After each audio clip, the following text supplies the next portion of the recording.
Good afternoon, good morning, and good evening, depending on the time zone. On this today's scenario, our culture is gradually dying. Omenanai na naziana. But before I move on, remember that my name is Maazi-UC. Follow me on my Facebook page and also on my YouTube page. Welcome back. Omenanai na naziana. Our culture is gradually growing. What is the cause of all this? Every tribe, every race have custom, culture, and tradition. Every nation of this world, anywhere you go or any place you find yourself, people always cherish, value their culture. That's why you have to respect the culture of the particular peoples, no matter who you may be. What type of culture are we doing? What type of tradition are we practicing? That's what matters. Please try to share this video. It's very, very, very important. I didn't come here to joke. For instance, each community have its own culture, or each race have its own culture.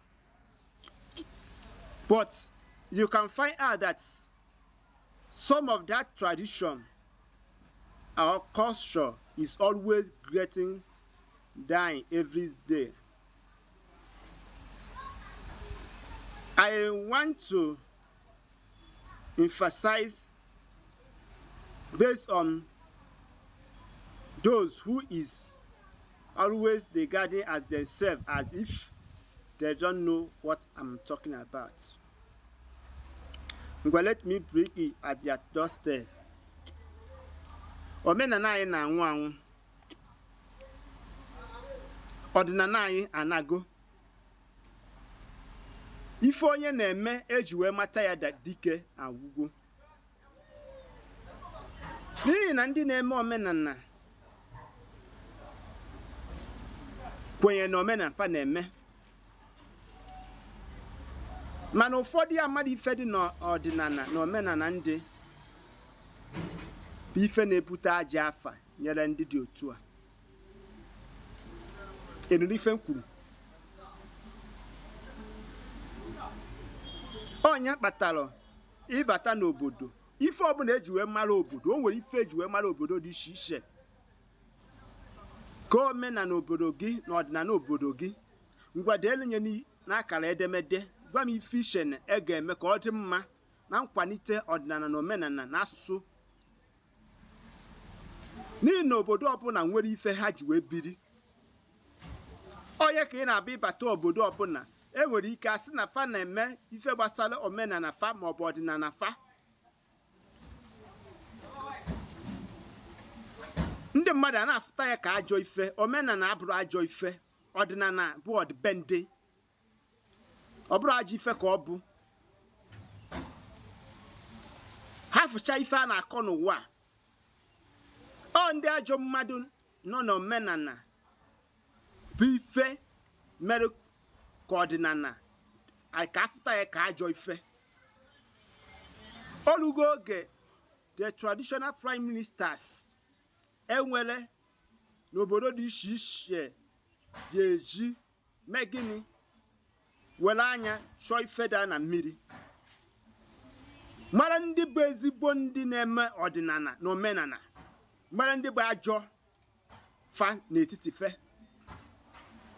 Mee gịnị bopụ fe ka ha ghara ibutezi ndị na-eme ọdịnala na omenala aja afa. Ọ bụghị onye amara onye bụ onye n'obodo, mana ka eji esi wee menya bụ ife ọnya bụ ife ụfọdụ amalọ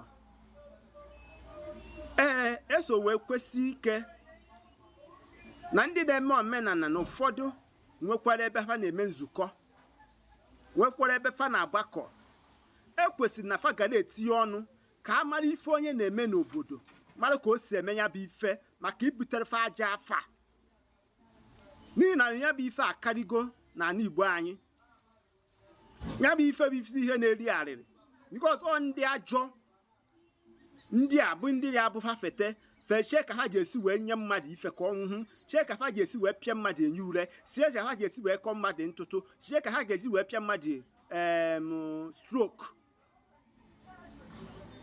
ife onye na-eme omenala na-emesi omenala ike n'ụzọ kwụ ọtọ ọ bụrụ mmadụ ga-agwa gị